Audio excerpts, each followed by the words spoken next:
Hey everybody, welcome to Church History for Chumps. My name is John Simon, and I'm here with actually two special guests today. Ladies and gentlemen, I'd like to welcome Taylor Treadway and Thomas Duel.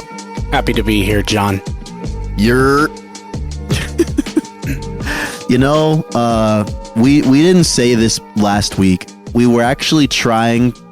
Last week was just me and Taylor, and it was kind of like a trial run. Like, how are the people gonna feel if we just like nudge Tommy out the door? Right. If we just and we just got outrage. Yeah, we got nothing but outrage. People were very upset. People's kids were upset. So, welcome back, Thomas. I guess you'll stick around. Tommy, I got to tell you this on air. A good friend of mine, who's also an avid fan of the show, he told me he loves our show. He might be our number one fan. If you're our number one fan, please write a fan mail to explain why you're the number one fan. But anyway, he's always like, dude, I love the episode. When you guys said this, I was dying, or this is a really good point, blah, blah, blah. Anyway, when I saw him, he said, well, no, it was a good episode. It was good. And I was like, no, just tell me so we can learn. And he goes, like, it just felt like something was missing. And I was like, or what do you mean? Like John and I's I always use the word unfettered. I need a new one. Uncontained insanity needs a check. We needed an anchor. We were like a ship with no anchor, just floating around in the storm. An autistic ship. Yeah, here's the thing. When I noticed myself using a Middle Eastern accent for God, I thought something's wrong. Something's wrong today. I was listening to the episode on 2x speed to Oh, you didn't catch a word of that part. Disrespectful thing I've ever heard. So, I'm sorry that we're not worth a full hour of your time, bro. So I'm listening to on 2x speed and I'm listening to your cold open, and when Taylor comes in with the Cockney on 2x, it's just out of control, man. Unintelligible. Oh my gosh. Go back and listen to that. Yeah, I think I need to. Yeah, that's really good. But we have been getting some fan mail, which is great. We've got a lot of Spotify comments, which I feel like most shows don't feel the need to really point this out. But for me, I'm like, dude, this like makes my day. So Gavin, you made our day. Jackson Gagney did it again, brother. John Harmson. Actually, Thomas got mad at John because Thomas apparently no longer wants any affiliation with the CRC, the church that really, gave you the support you needed during a real trying time. But no, that's fine, Thomas. No worries. Forget the old Dutch. Am I right? Wow. Well, I was reading. Let me read. You see, it's been pretty cool to see John and Thomas with a CRC background, and to see the Christian Reformed Church go further than settlements of the ethnically Dutch, of which I was born and raised. You know what? Hey, I'll take it, brother. I'll take it, and I'm really glad your 5-year-old son, who you did not name, is super enjoying the show. And I also love that you called him Trailer in your comment. So why? Everybody roasts me in the comments. What do you guys think his son's name is? I'm gonna go with Rockwell Harmson. Anybody else? Yeah, I don't know. I feel like we're in the generation where we're making last names first names again. Well, hey, let me just say to our 5-year-old listener, the young Master Harmson, dude, we are so glad that you're listening and enjoying the show, buddy. Yeah. Yeah. He says we're funny guys, and what he means is really Taylor's the funny guy. I sure love the show Bluey. I just love that show. Am I right? You don't have kids. John attended way too many gospel contextualization lectures in the day back in the day. I'm getting on his level. Okay, we're relating to each other. If we're talking about Bluey, too, man. I love applesauce. Nice. Yeah, now we're cooking. The one time our church made the fatal mistake of putting me in charge of the children, it was on a work day, and I realized nobody was actually working in the nursery to like watch the children. So I was like, I will take all the children and like find little projects for them. Anyway, they get petered out, and I'm like, all right, guys, let's go back to the nursery. Good job picking up our 5 pieces of trash or whatever they were capable of. And I just learned the power of Bluey in that moment. I just turned on the television and found Bluey and hit play. It's like a spell. Taylor's going to be an iPad dad. Oh, that's so mean. Okay, first off, He just said I discovered the power of Bluey. For a bunch of kids. I wrangled a bunch of like 3 to 5-year-olds for like 3 hours finding things that were useful and some like kept them occupied. You worked them for 3 hours? Yes. Oh, Thomas would have had him stacking hay bales. I know. Would have had him brushing off Buttercup, the prize horse. Right. Back in my day, we got kicked in the head by a horse and got back up. Knock it off. Cleaning out the barn. Just typical mucking the stalls. Muck those stalls, and then you can watch Bluey. That's right. I want that trough clean, boy. All right. How was your guys' Sunday? To say that for so long. How was your guys' Sunday? Taylor, what were the 3 points that the pastor had that all started with the same letter? Taylor? Taylor's frozen. Okay, listener. The video still of Taylor right now is so here. I'm gonna take a picture and we'll post it on the Instagram. Oh, he's gone. Oh, he's gone. He just looked like a kindly grandpa. Frozen. He just looked really satisfied. He just looked like he was smirking and having a good time. I think he was dying. I think that's what happened. Dying, and now he's gone. Where'd he go? The problem is, what? I don't know if he can rejoin now that we're recording, so we may have to stitch this, but we'll see. Oh, that's a good point. Let's should we just stitch it? Let's just stitch it real quick. We'll see where our boy's at. All right. 5 minutes later. Sorry about those technical difficulties, fan base. But we're back. All 3 of us are back. Taylor? Hello. What do you have to say for yourself? Yeah, what was up with that, man? I don't know, man. I actually have really good internet, so I'd imagine they just had to do a little blip bloop, reset something. I just remember you saying, here's the thing about Israel that nobody wants to say, and then you just cut out. Oh, dude, you're in trouble. You don't want those takes. I'm just saying, the IDF seems to be doing a pretty good job. Here's what I'm saying about IDF, IDK. You know what I'm saying? I don't know. IDGA freak. IDG. Oh my gosh. Oh, that's good. All right. So, hey, enough banter. We've spent enough time making sure Taylor's internet is good to go. This is going to be an interesting episode. I'm really excited about this one. So, listener, I'm going to paint a little bit of a picture for you of how the format of this episode is going to go. So, we're calling this the Battle Royale. And so usually what happens with an episode of Church History for Chumps is one of the 3 of us will do all the research, all the heavy lifting, and then the other 2 will just, I don't know, make quips and stuff. This one, we actually all went into a topic that has a wide span of controversy surrounding it. And we're all going to come with our own takes and our own opinions, and we're going to start off with our opening statements, just kind of, show our swords. And then we're going to, actually, I don't want to say show our swords. That sounds, suggestive. But that's how we're going to do it. And the topic of today is, was Origen done dirty? Or if you're not so familiar with the slang, was Origen's historical legacy tarnished unfairly? So we did an episode on Origen a few weeks back. You probably remember it because I assume that you listen to all of our episodes. If not, you're missing out. So I'll give a really quick recap on Origen. So Origen, or Origen of Alexandria, was a very significant church father. He was born in the late 2nd century. Around the 3rd century, his father is martyred. He's brought up in the faith. He becomes this kind of teacher of a classical academy. He is just like really well known and respected around the area, specifically of Alexandria and Roman Palestine, where he's just this whiz of many different topics, but he's also just super sharp, a fantastic theologian.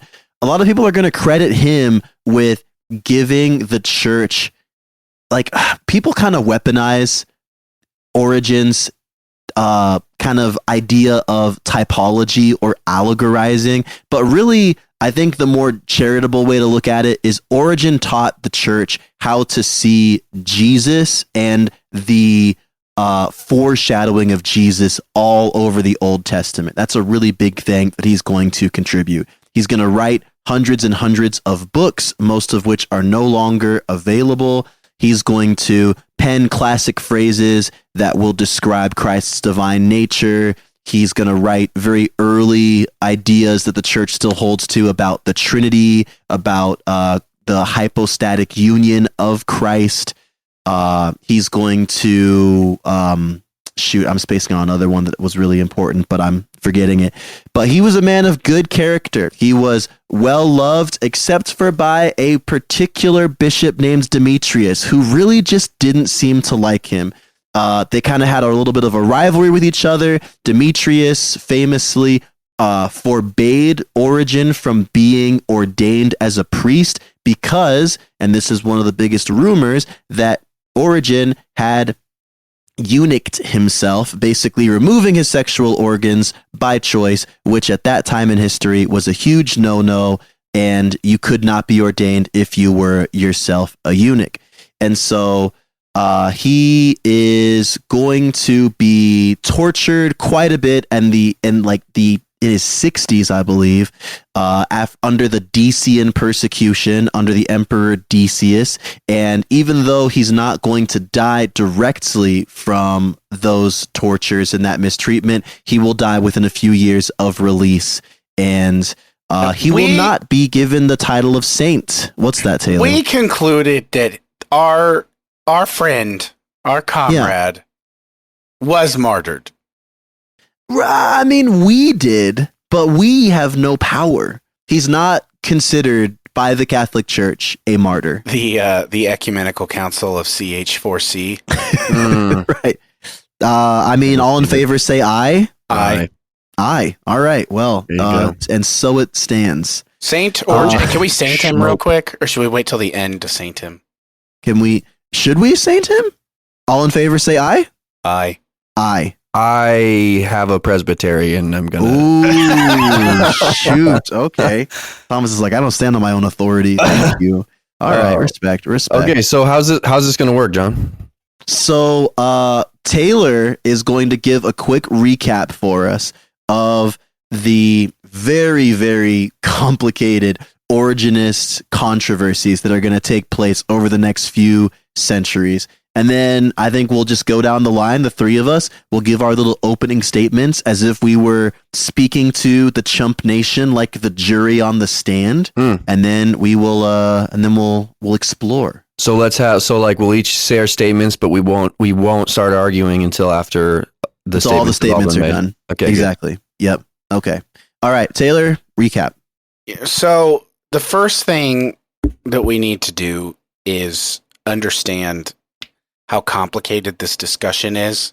So in like the historical research world, you have to take into so many things in account. Everything from something as simple as are the works that we have of him translated accurately, to political motivations of the time, and all of these things are so difficult to really get to the bottom of. So I'm going to preface this.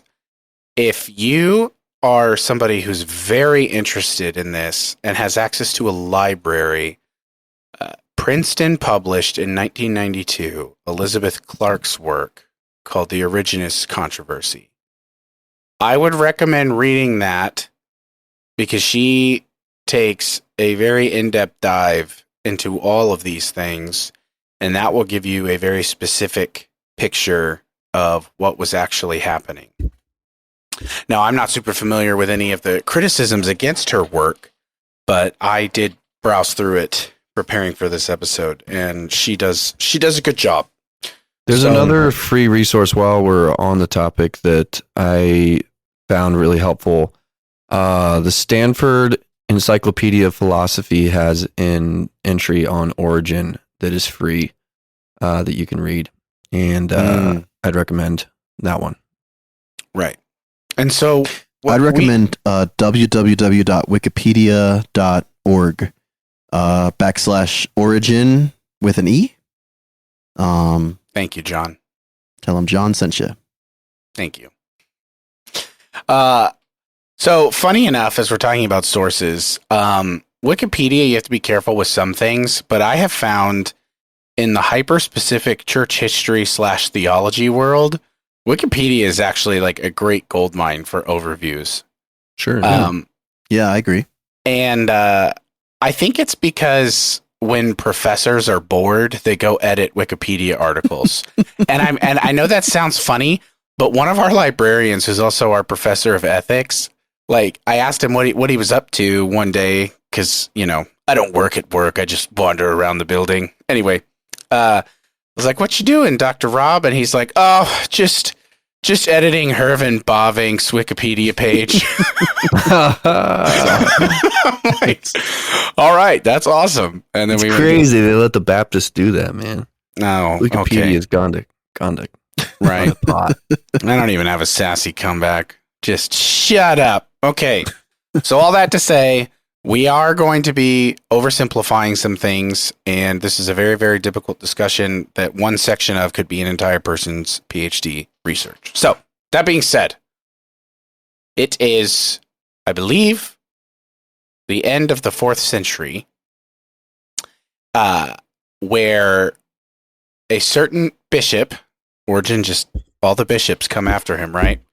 Mm-hmm. A Cyprian bishop named Epiphanius of Salamis decides that he wants to root out all heresies and false teachings.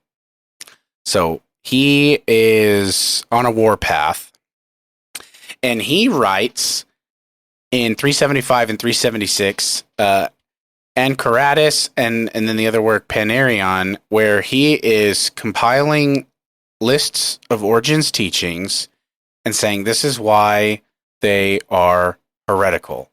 And what's funny is one of his mains, he says that Origen started off Orthodox, like he was fine, but he turned into a heretic because of Greek education. So the liberals got to him.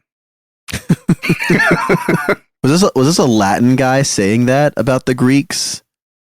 Like, is this like some East-West? I do believe Epiphanius was Latin, but Elizabeth Clark argues that this discussion is not East versus West. Okay. So right. Respect to the Clark, And respect to the Clark. So okay. He basically, though, he doesn't like Origen's kind of like eternal subordinationism. He doesn't like the excessive allegory that you already mentioned too. Mm-hmm. So just to catch listeners up, the excessive allegory is like Augustine's famous one is when he tells the he's writing on the parable of the oh my gosh, the wandering guy who gets attacked by the road. The Good Samaritan. Yeah, the Good Samaritan, that one. I'm in seminary, I know what I'm talking about. The Good Samaritan, and he just over allegorizes the whole thing. Like the sun is God. There's just a whole bunch there. Origen was laid the foundation for that. Origen ran very fast, so Augustine could walk at a medium pace, as the saying goes. As it goes. And then here's something interesting. So Origen, one of the issues that Epiphanius has is that he doesn't like Origen's kind of like speculative theology. Yeah. And as we talked about before, yes, speculative theology can get you in trouble. But I don't want to put all my cards on the table, but I'll just say this sentence real quick. If you read Origen, there's a lot of speculative theology, but it's done with biblical understanding, right? Mm-hmm. So Epiphanius asked John II, the Bishop of Jerusalem, to condemn Origen as a heretic, which had never been done before. Like, it's like a posthumous condemnation. He's dead already. Is that how you pronounce it? Posthumous? Posthumous? I think so. I thought it was posthumously. Oh my gosh. I don't think so. I think you're right. Oh, I think it's posthumous. When you read words only and you never listen. H's are weird, man. Yeah, that's the thing. H's are weird. Posthumously. If I'm wrong, I'm going to roast you so hard in a future episode. Or if I'm right, sorry, and you're wrong. Anyway, you don't posthumously declare somebody to be a heretic. That's just like not what's done. Mm-hmm. And so John refuses. And then in 393, you have a monk named Atarbius, who wants Origen's writings censored. And you have this guy named Rufinus, who's a priest in the area. He's at the Mount of Olives. And he was ordained by John of Jerusalem. And he had been very much influenced by Origen's writing. He refused, except Rufinus went and got a guy named Jerome, who also studied Origen. We all know of Jerome, who came came to agree with this petition to censor him. And so, basically, long story short, you have Epiphanius, who is wanting him to be condemned. He doesn't like his teaching. And by the end of the 4th century, you have Jerome, who's also anti-Origenist, who's also begging to have him condemned as a heretic. And John II's holding strong. Mm-hmm. And you have now a full-blown campaign launched by Epiphanius and the anti-Origen camp. So then, in that campaign, they're going after John II now. Right. So because he's kind of standing with Origen's legacy a little bit. Yes. Okay. So then, in this campaign, Epiphanius convinces Jerome that John's not good, and to break communion with John, and they have Jerome's brothers Paulinanius. These guys, they need shorter names. All right, they'll get there. They'll get there. I know. Paulinanius gets ordained, and as you close the 4th century, this movement has grown significant, and Rufinus, though, is holding strong. Okay, Rufinus is holding strong, defending, and Origen. he's an Origen fan. Yes. Yeah, he's gonna do a whole translation of Origen's works, right? That's exactly what I'm getting to. Yeah. So yeah. He did the translation of Origen's works, except Jerome was so annoyed because he felt that this translation was sort of sanitizing Origen's writing. And so that leads us to one of the very first things I said, which is we don't even know, like, if we have the accurate translations of what these guys said. Okay. So historians say that Jerome will go with it. Historians say that we're using Rufinus's because we've lost Jerome's translation that he does in response to Rufinus. Mm-hmm. So Jerome goes and translates everything. Okay, so that's the one in the Palestine area, because there's two sort of phases and areas that this Origenist controversy starts to take place. So it's growing, right? This is a growing movement, and it reaches Egypt, and then we have Theophilus, who we've talked about, of Alexandria. Is originally he is sympathetic to the supporters of Origen. And that Theophilus even preached some of Origen's teachings. So essentially, this thing, I'm trying to wrap this up so we can get into the meat of the episode. But very good, bro. Yeah, essentially, Theophilus restored relationships with the Origenist monks in Egypt because he was still a fan. He stood strong, and kind of the crisis comes to an end right in like not 399. This is early 400s. Yeah. So boom, there you go. Okay. That was a very complicated thing with a lot of people involved, but John Chrysostom got involved in it too, right? Yes. He was the patriarch of Constantinople. Yes. And weren't like the monks that Theophilus kind of peeved flew to, they ran off to John Chrysostom, who like kept them, which is why John Chrysostom died in exile, because he was like, they reprimanded him for supporting these Origenist monks who were not supposed to. Like I said, so many moving pieces, so many different regions, very complex stuff. Yes.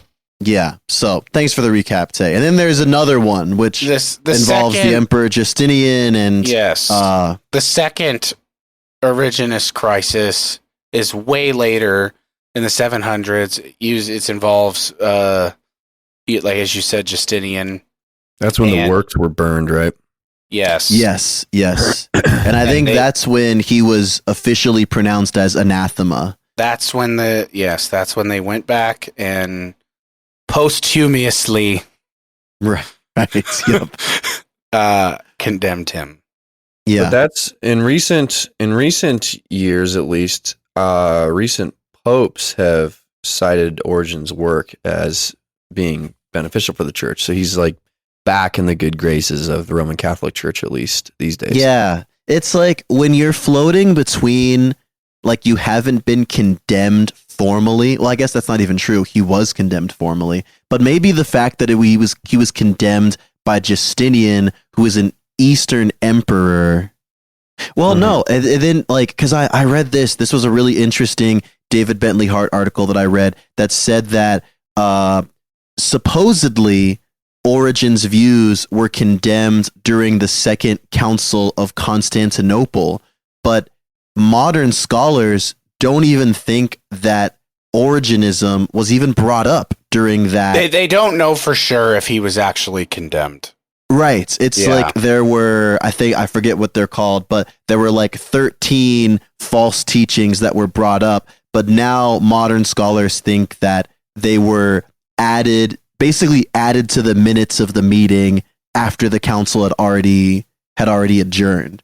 So like legit, like, yeah, just some backhanded kind of corrupt stuff. But again, very messy, very complicated. Origen, definitely a controversial figure for his allegorical approach to scripture. Some believe that he taught kind of this doctrine of subordination, which is kind of like that there's a subordinate nature between different parts of the Trinity, which has often been a controversial idea throughout church history. Of course, there's always the whole universal salvation thing, which I think is the one that people grab onto the most because that tends to provoke the most visceral reaction. All that to say, our guy, not in good graces, never fully sainted. Where do we stand? We sainted him earlier. Well, that wasn't official. Nobody called into a point of order is the problem there. So, yeah. Darn. So Tommy, you've been the most silent. I think that you should pronounce first. All right. I think you should make your address to the jury of the Chump Nation. All right. Here we go. Can you guys hear me okay? Testing. Gosh. Dude, come on. All right. Good people of the 21st century, you are gathered here as the arbiters of an ancient question. A question so important that we have devoted 2 whole episodes to it here at Church History for Chumps. # Chump Nation, # CH4C. Amen. This question plagues centrists like my colleague Jonathan Simon. And How's the fence feel? And excites firebrands like Anabaptist Treadway. I'm not an Anabaptist. Hey, you're not allowed to talk while I'm doing this. Silence. Objection. Objection. The question, was Athanasius black? Oh, wait, hold on. Wrong notes. Hold on. All right, here we go. He has a whole bit for this. I love it. This is good. All right, I got the right notes now.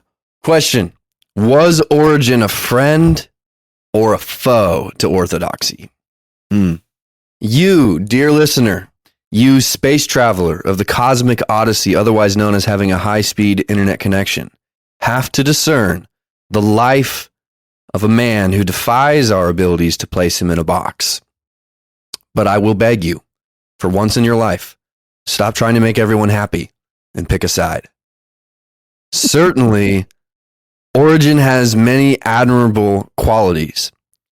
His development of the hexapla, the 6-columned Hebrew Old Testament, which was, some have argued, is the beginning of critical scholarship of scriptural texts, an absolute masterpiece, 6,000 pages of scriptures side by side that equipped him to study the Old Testament unlike anyone had before.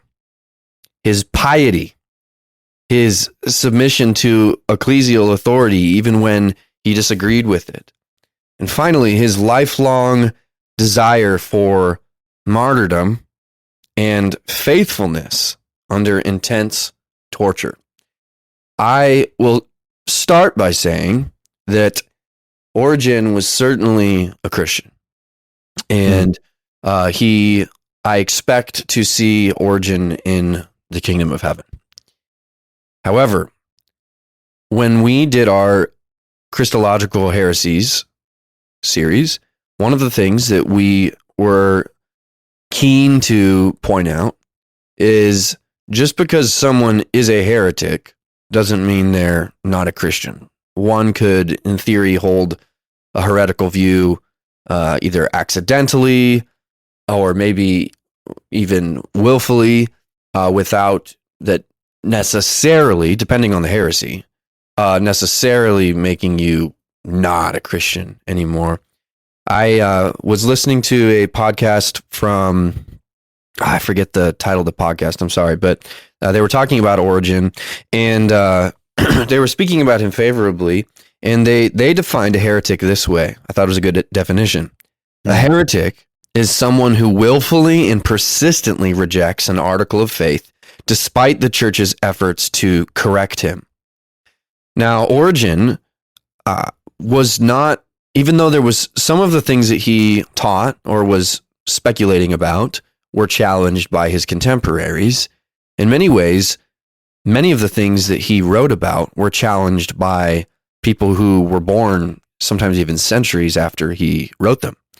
And so we can't necessarily define him formally as a heretic who stood against a church council and then doubled down, like we would speak of Arius, for example, at the Council of Nicaea. His writings, if they were written today, I think some of them would be considered heresy, in my opinion.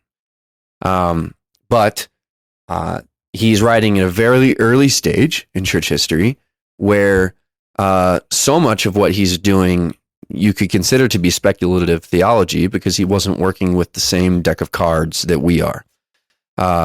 He was, as far as the scriptures are concerned, but maybe not necessarily the long-standing tradition of the church, the ability to draw on other church fathers that maybe hadn't even been born yet. All that being said, the thing that I want to hone in on, the one thing that I want to focus on is his conception of the human soul. Now, while Origen rejected a Platonic view of transmigration or metempsychosis, this idea that someone could move from like one body and then they die and their soul then goes into another body, or they have some sort of transfer, almost like reincarnation, where they become a different human or an animal.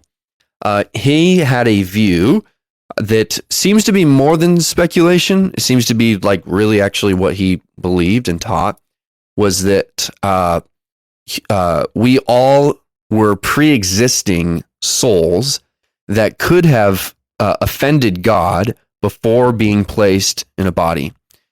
He specifically talks about this in, I can cite his writings. I think it's in, here we go. Give me a second.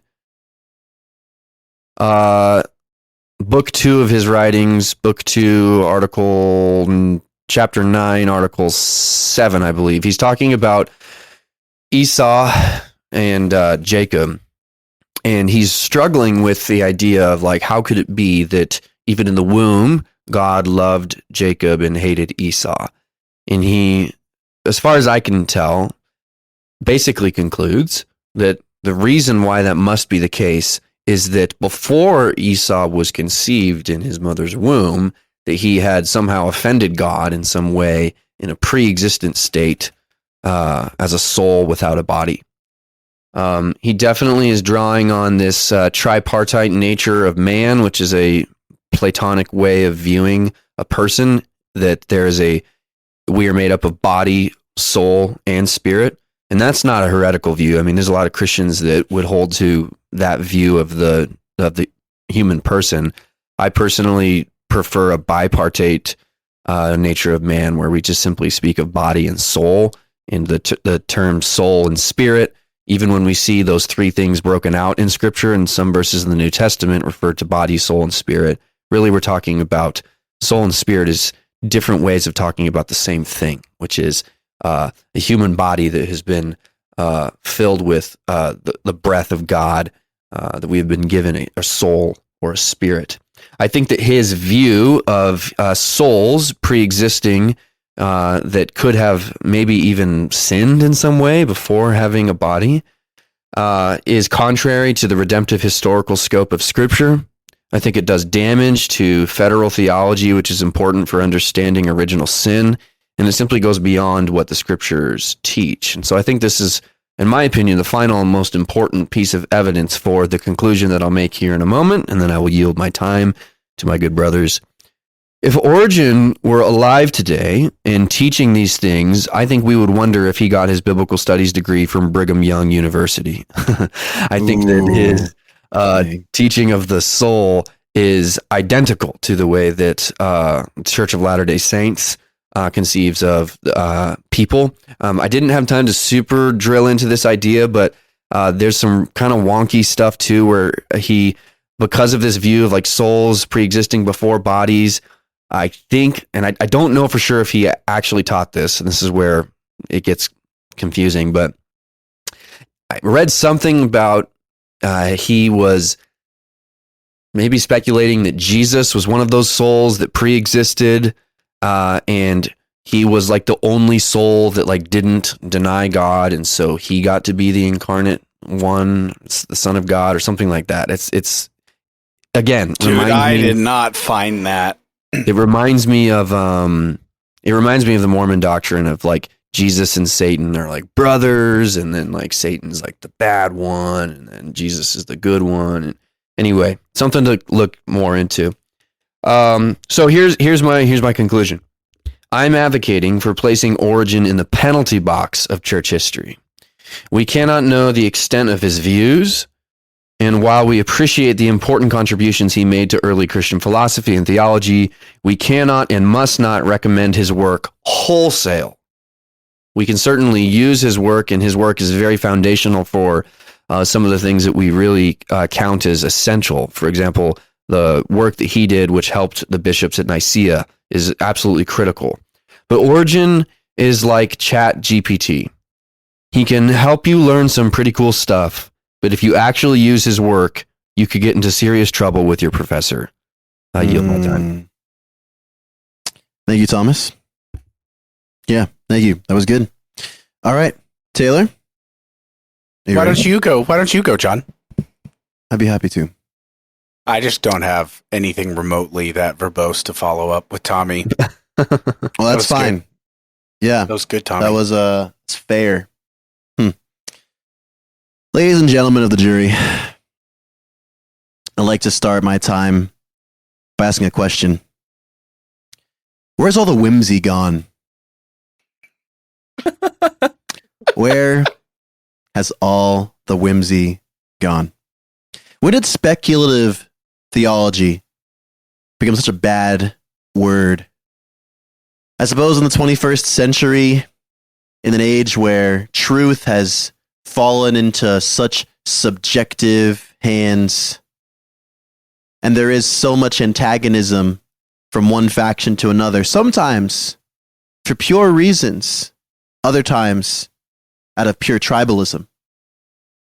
It makes sense that we feel so protective of the truth, so drawn and magnetized to this illusion of objective reality. Now, don't get me wrong, and don't think that I'm speaking some form of relativist theology, my friends. I believe that the gospel is full of the most crucial, most unflinching, most adamantine truths you can imagine. However, I also believe that outside of the core of truth is quite a bit of what the Eastern Church would call mystery. And when I think of the Gospels and Jesus speaking of God as being a father who would not deny a child who asked him a question, or who would not deny the merest, most simple request, who would not give a snake when asked for a fish, would not give a dagger when asked for a stone. I think of Origen as a man of divine curiosities. And I think these divine curiosities actually gave him the ability to explore some of the most crucial concepts of Christianity that he was the trailblazer that brought to the scope of our understanding. Now, I have no doubt that Origen was often wrong, but as we've discussed, this was a man with 15 scribes who sat alongside him, recording his every thought and idea. Who's to say what undeveloped, half-baked thoughts just found their way onto the script of a sermon or message that honestly should not have been there, but was just one of the many things he threw at the wall, seeing what would stick. I think that in exploring what it means to be a Christian, we need to be okay with the exploration of wisdom, with the true pursuit of what is good, and recognizing that what is bad and what is harmful and what is errant does have a destructive quality to it. But what thing do we enjoy that does not have some air of danger to it? Who has ever gone on a hike and gone close to an edge before? What parents would be like, no, of course not. You will never ride this bicycle. You will never go to the Grand Canyon. Why must we be so drawn away from danger when we know that the Good Shepherd watches over us? Again, I do not believe that Origen was a man without error. What I honestly believe, and this is maybe my most controversial take on this, is that if anyone truly failed Origen, it was the church itself. When we think about the development of theology, we think of it in the terms of the church father, whose name escapes me, who adamantly fought to receive one of the deuterocanonical books of the Apocrypha into the scriptures. And after fighting tooth and nail, decade after decade, he eventually realized at the end of his life, the church has spoken. And he stood down and he allowed the authority of the church to speak with its God-given authority. So why then was it so long after the life of Origen that this corrective hand of discipline waited to fall? If it were not for the church and its corrective hand to discipline and to guide the falling away of the children of God, would not Peter himself have split the church along ethnic lines? If it were not for Paul speaking truth where there was error. Origen's life was marred by distasteful rivalries with a bishop who scolded him over rumors that history has yet to affirm. The time of the first Origen crisis and controversy was stoked in another sense of rivalry, wherein the Roman bishops, who had grown significantly in the scope of their authority, were warring and rivaled against the monastic communities who had largely grasped onto Origen's ideas. Even the second Origenist crisis was predominantly the overreach of the Emperor Justinian, who opted to speak in a role that only a church leader should have spoken. This man has been punished by the ambivalence of the church during his own lifetime and the overactive hostility of the church after his lifetime. He is a man to whom the church owes a great deal of respect.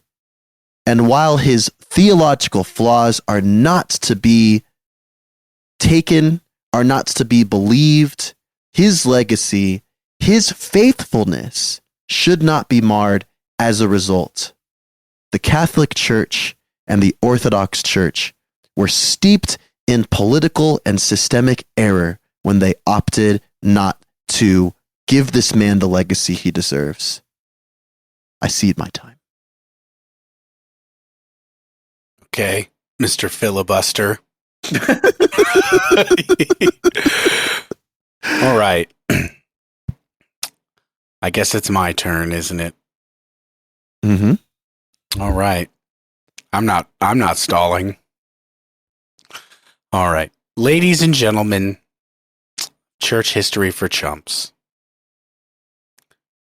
Tommy put forth a very compelling argument that Origen's much like ChatGPT. John Simon says, hey, he did some good. Where's the whimsy? Let's try to have a spirit of grace.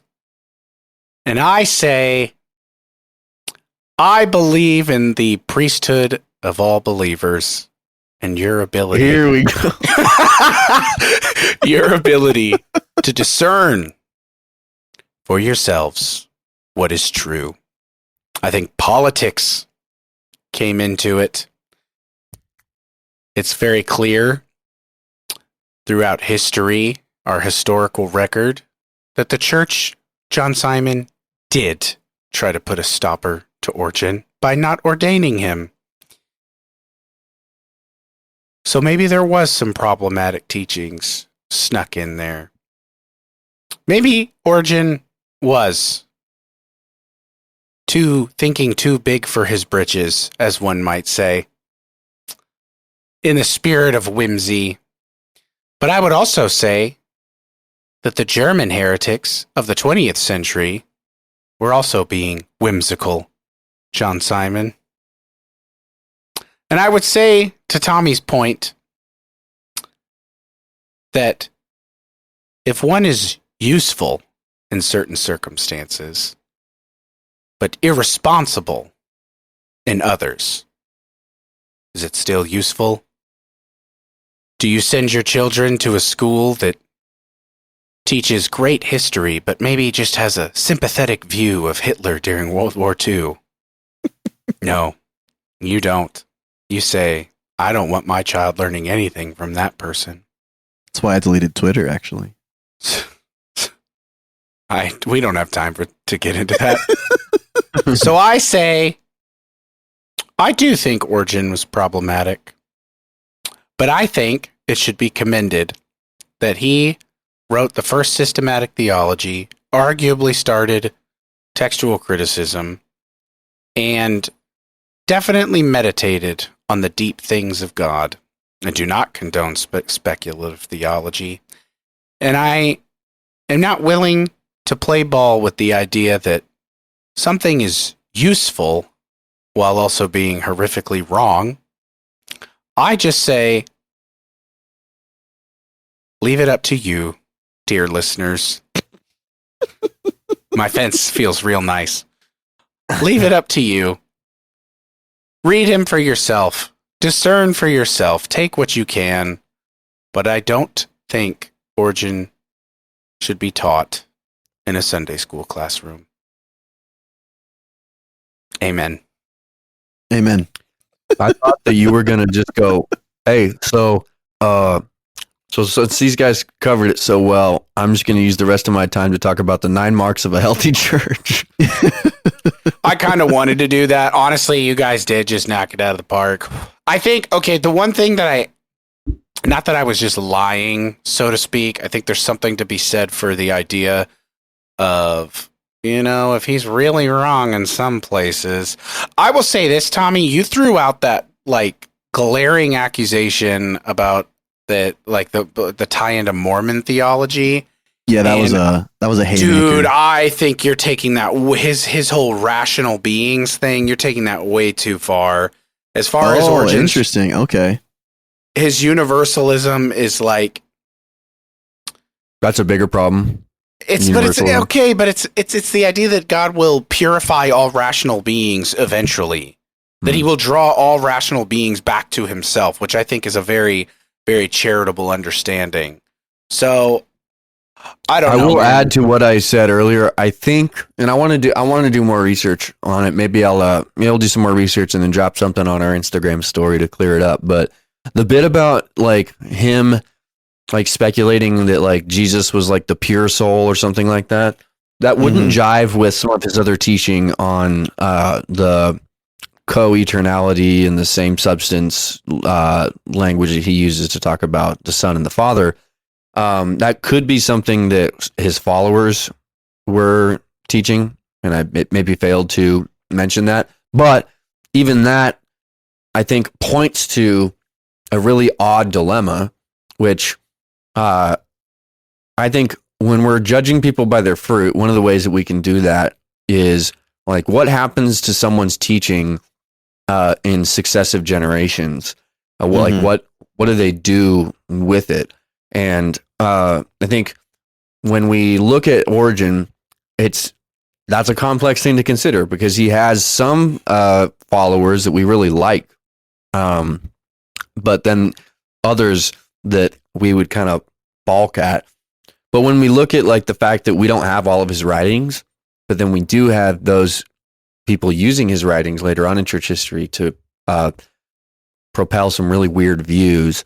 I mean, I guess that's what you get when you have a polymath, basically, who has 15 scribes sitting around him just talking all day long. Yeah.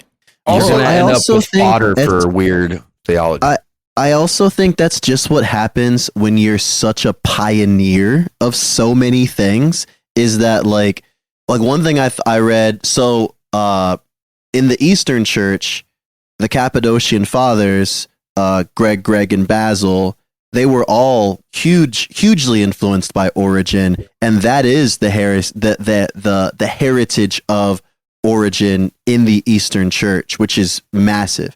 I also read that I forget. Oh, it was that Origen's idea of free will was co-opted by Pelagius to become Pelagianism, and so it's like when you're saying so many fundamental foundational things, it's like a lot of them can be just ripped apart, but I don't know if that's necessarily the fault of the person who said it, because I mean, I don't know. I've just on a practical level, I've had people come up to me after my sermons and been like, John, thank you so much for saying that. I really loved the part where you said X, Y, and Z. And I'm like, oh my gosh, that is not where I was going with that. So I don't know. Yeah. I'm going to say this. Let me ask you this, Taylor. Go ahead. Let me ask you. So he did teach that souls were pre-existent before bodies. And he did teach that maybe what was going on with God hating Esau in the womb, as Paul says in Romans. So, do you not see that as problematic for... No, here's the actual take. I felt like when I came up to the stand, I had to like say something original. So I was like, all right, I'll just take this like, you want your teachers to be solid. Yeah. What I actually think... Let's hear Real Taylor. Yeah. Real Taylor, talking to the jury is None of your Sunday school teachers have perfect theology. None of us in here have perfect theology. None of our professors or pastors have perfect theology. We all know that. We're all willing to hold there's an ecumenical fence that we're all willing to like play ball in the playgrounds, so to speak. So Tommy thinks it's okay to sprinkle babies, and you ain't sprinkling my baby, Tommy. I'm gonna dunk them after they profess Jesus at Vacation Bible School. He wouldn't be able to because the parents have to consent to it. That's part of the infant baptism thing. Well, and I also think that the person being baptized has to consent to it. But anyway, that's so funny. Oh, yeah, because God waits for our consent before He saves us. That's right. Oh man, fair.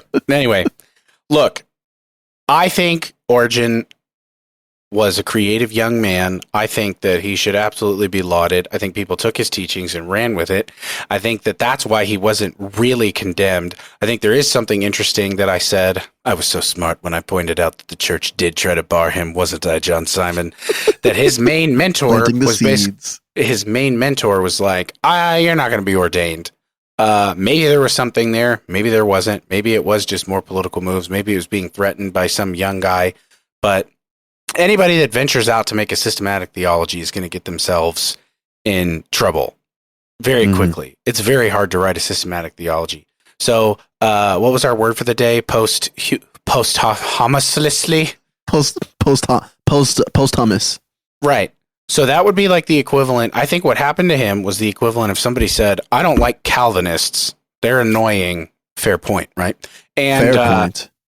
And so they went back and they were like, well, let's just cut this tree down. And they went back to Calvin and read through every little systematic theology or every little line he wrote in systematic theology and tried to rip him apart. So in our current ecumenical climate, that's not, I'm sure someone is going to refute what I'm about to say, but you can't really go back in time and paint Calvin as a heretic at the moment because of the things that we are currently holding.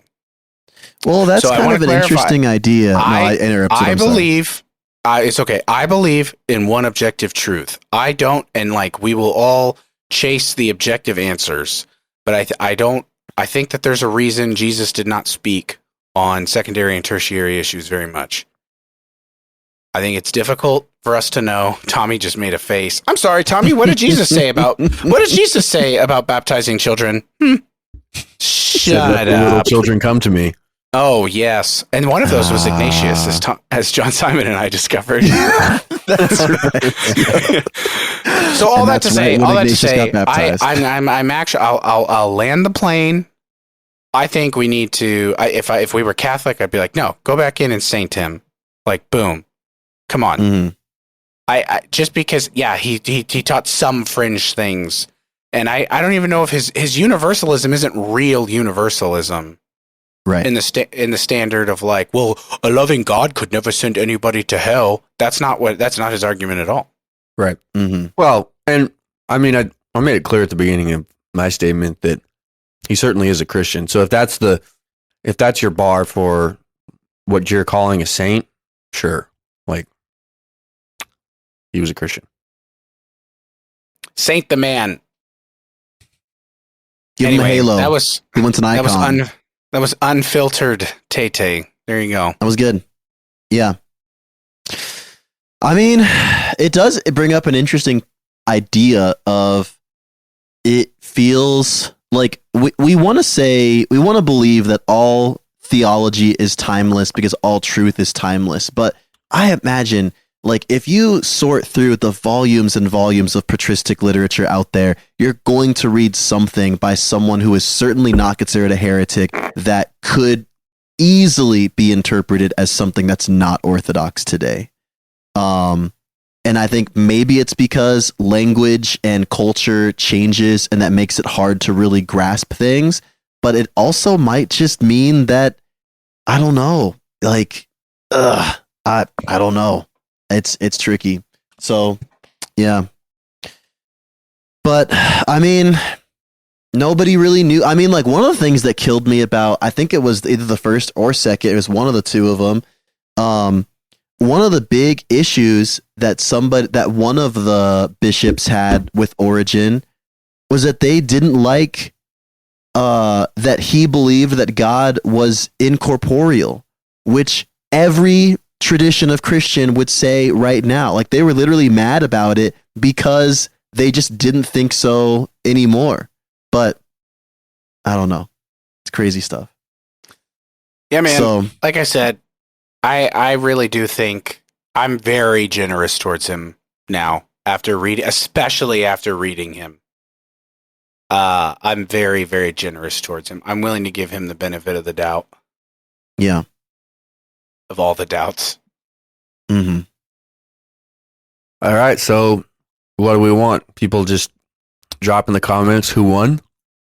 I think that'd be good. Yeah. We could say, put it in the comments, write us fan mail. Yeah. Throw it on our Instagram. I don't know. Make us feel like we won something. I think that'd be nice. Send serotonin. Mm-hmm.